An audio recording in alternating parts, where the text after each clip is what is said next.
Guys, welcome to Raghavi souls. कैसे हो आप सब? आई होप अच्छे होंगे। हम भी बहुत अच्छे हैं, है ना? मैं तो अच्छा हूँ भाई। मेरी बीवी वापस आ गई, मैं तो बहुत खुश हूँ। यार, बट इसने ना बहुत गलत किया। 2 दिन इसने खाना वाना नहीं बनाया। मुझे इस चीज से इसने मुझे हर्ट कर दिया, मुझे बहुत ज्यादा। ऐसे 2 दिन खाना नहीं बनाया। इसको पता चला हम आ रहे हैं तो उस दिन खाना बनाया इसने, कल रात को। और 2 दिन से ऐसे ही पड़ा रहा इधर उधर की चीजें खा पी के। है ना? ये गलत बात है कि नहीं है तुम्हारी? नहीं, तेरी याद ज्यादा आती है तनी। याद के चक्कर में तो छोड़ो। अच्छा क्या ही बोले। हाँ, तो मैं ना थोड़ा सा खुश हूँ। मैं इन लोगों को अपनी स्टोरी बताना चाहती हूँ, ठीक है? सो गाइस, आप लोगों को मैंने बताया था ना 11 दिसंबर का बताएंगे, कंटिन्यू करेंगे। तो 11 दिसंबर को हमारे यहाँ सत्यनारायण की कथा थी, तो वो सब हुआ। उसके बाद पापा मेरे को स्कूटी गिफ्ट किए थे। उस स्कूटी से हम लोग इनके घर गए क्योंकि पार्टी इनके यहाँ पे ही थी। इनके पापा ने बोल रखी थी। और भाई साहब, हम ऐसे गए थे जैसे मतलब कंचना वाला चंदन लगा के, ऐसे जूड़ा बना के, ठीक है? और ये भाई साहब, बीबी क्या क्या करवाया था तुमने? ब्लीच, हेयर कट, दाढ़ी, शेविंग, फेशियल भी करवाया था। फेशियल, मतलब लगा दिए थे 500,000 रुपये अपने थोपड़े पे उस दिन। और भाई पहुंचने के बाद जो मुझे पता चला कि यही लड़का है वो जिससे पापा ने शादी करवा रखी है, फिक्स करवा रखी है, और मैं इससे ही बात कर रही हूँ। याद आया जब हम ऐसे बैठे थे सबके बीच में और ये मैसेज कर रहे हैं कि बाबू ऊपर तो देख एक बार, बाबू देख तो एक बार। फिर मतलब बहुत डरते डरते इसकी तरफ देखे, मुझे हंसी आ गई यार। फिर उसके बाद पापा लोग चले गए थोड़ा सा बाहर को कुछ काम से 10-15 मिनट के लिए। तो फिर ये मेरे पास ऐसे बैठा रहा और एक दो इसने फोटो क्लिक कर ली, ठीक है? मैंने 3 फोटो क्लिक करी इसकी।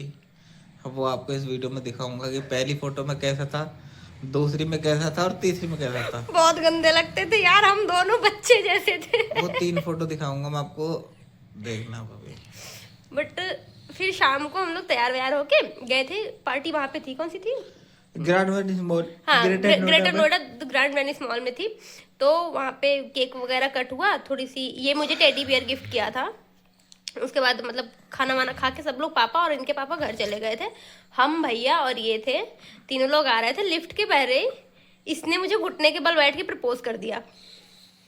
और इसने बोला आप शादी करोगी मुझसे, आप बोलता था, याद है?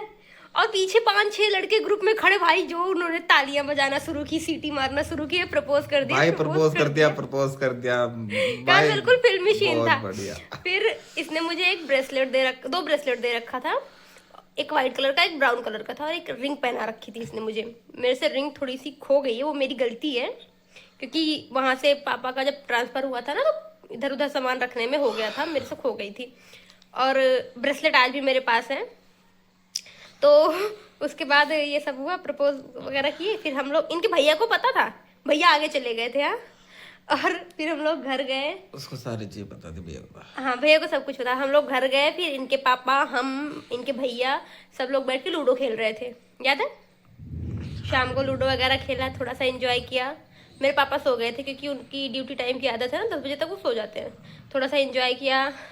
फिर नेक्स्ट डे हम अपने घर आने के लिए रेडी हो गए, और इन भाई साहब की तबीयत खराब हो गई फिर से।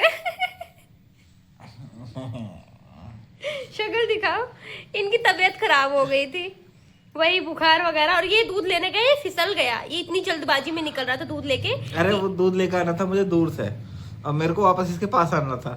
तो मैं जो बाइक में नॉर्मल चलाता हूँ ना, मुझे ना कुछ ज्यादा तेल लेगा, और बारिश हो रही थी, कीचड़ हो रहा था, वहाँ गोबर पड़ा था, तो बस बाइक पेल दी। और फिर मैं चोट नहीं देख रहा हूँ, फटाफट डोल चुसाई, बाइक गिरी पड़ी, डोल चुसाई, भैया को दी। मैं कहा, भैया ये लो दूध, इसमें बट दूध भरो आप तुम। लोगों को एक दिन का सीन हम फटाफट। नहीं बताए, ये तो हमारे आने का टाइम था। हाँ। दूसरे दिन क्या हुआ, 12 दिसंबर को पापा मेरे मुझे और इसको पार्क भेजे। कौन सा पार्क था?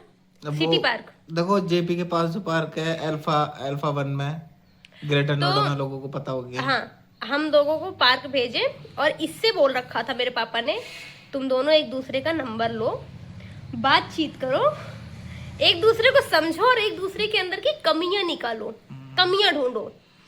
तो हम लोगों के पास तो पहले से ही नंबर था, बट मेरे पापा मुझे बुला के इसका नंबर देते हैं और इसको बुला के मेरा नंबर देते हैं, ठीक है? मेरे पापा को नहीं पता था। हाँ, थोड़ी सी मेरे पापा को सुबह 4 बजे हम लोग घूमे फिरे, सब कुछ बात किया। फिर अगले दिन जिस दिन जाना था उस दिन मेरे पापा को थोड़ी सी मिसअंडरस्टैंडिंग हो गई थी। याद आया? सुबह 4 बजे चाय बनाने की बारी, मेरे पापा सुबह 4 बजे चाय पीते हैं। तो ये ये भी उठा था, पापा मुझे उठाए कि हनी उठ मेरे लिए चाय बना दे। और हम उठे, नींद में थे, तो इनके पापा बोले क्यों परेशान कर रहे हो उसको, उसको सोने दो, मैं प्रियांशु को बोल देता हूँ वो चाय बना देगा। अब प्रियांशु, मेरी किचन में ये बहस हो गई, इसने बोला कि मैं चाय बनाऊंगा, मैंने बोला नहीं मैं बना लूंगी, बस थोड़ा सा किचन छोटा था तो इधर से उधर घूमने में ऐसे मिसअंडरस्टैंडिंग हो गई। मेरे पापा को क्या लगा कि इसने मुझे किस किया।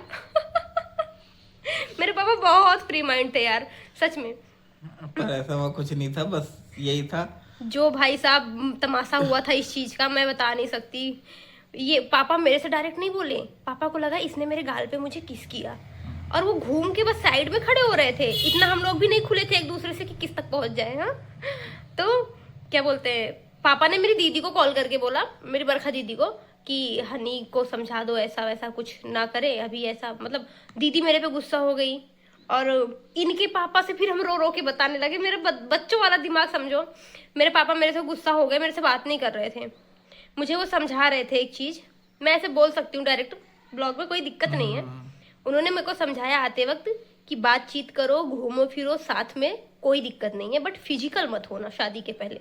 ये बात मेरे पापा ने मुझे बोली थी, और मेरे दिमाग में वो बात ऐसे फिट थी, और वही बात सेम मैंने इसको बोली थी। और ये लड़का भी इतना अच्छा था, इतना अच्छा था कि हमारे बीच ऐसा कुछ नहीं हुआ शादी के पहले तो फिलहाल, ठीक है। सारी चीजें देखी जाती है प्यार से। और फैमिली, हर एक चीज, जब अपनी फैमिली खुद ही इतना सपोर्ट कर रही है तो फिर यार ये सब चीज नहीं अच्छी लगती। तो ये घर आने के बाद हमारी शादी को हो गया 1 साल, 1 साल से ज्यादा हो गया। हाँ, फर्स्ट एनिवर्सरी होगी। हाँ 1 साल हो गया हमारी शादी को। ये की बताने का क्या मतलब था, इधर देख के बताओ। कुछ नहीं, इसका क्या मतलब था पहले बताओ। कुछ नहीं नहीं बताओ। ना आगे बता स्टोरी।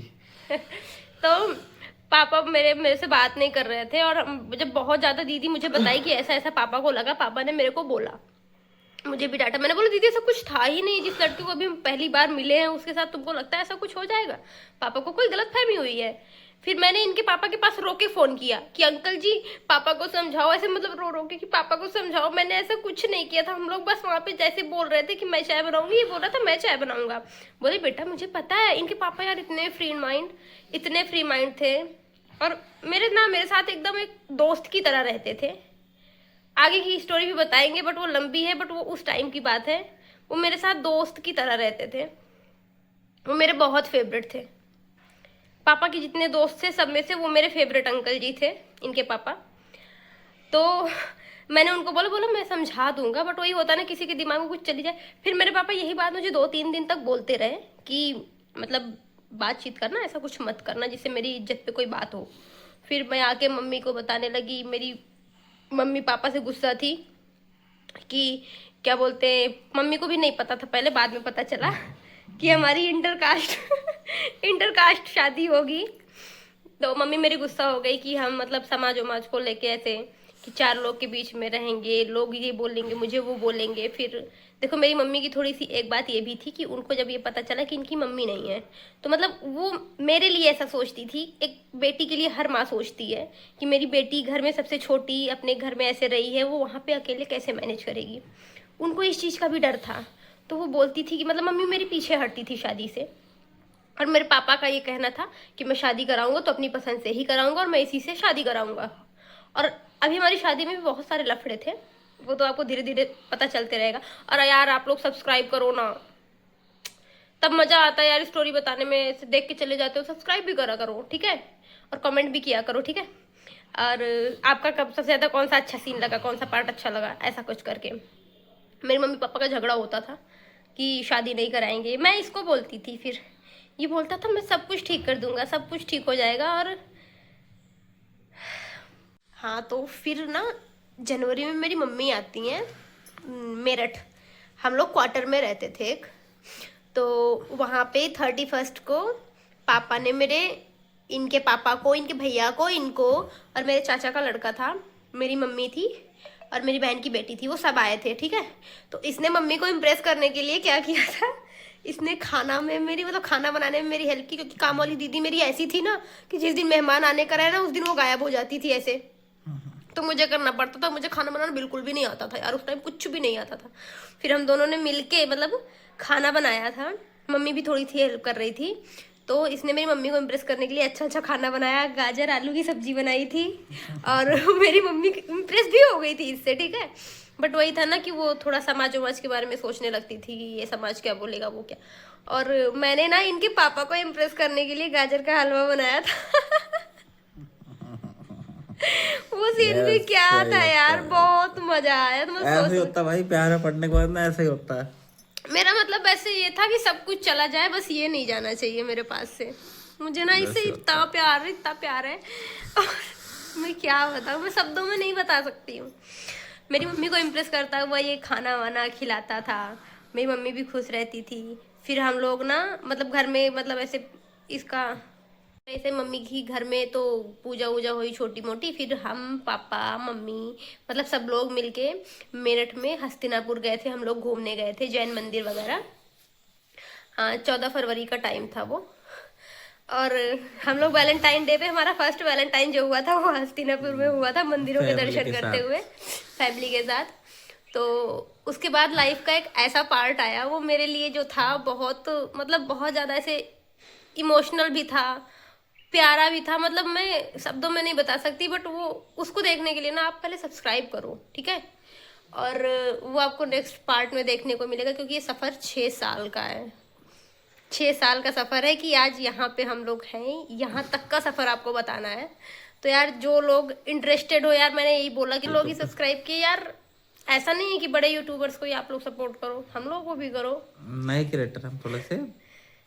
तो आप लोगों के प्यार सपोर्ट की ज़रूरत है। सब्सक्राइब करना, ठीक है, और बहुत सारा प्यार देना अपना। I love you. कमेंट करके बताना स्टोरी कैसी लग रही है आपको। हाँ।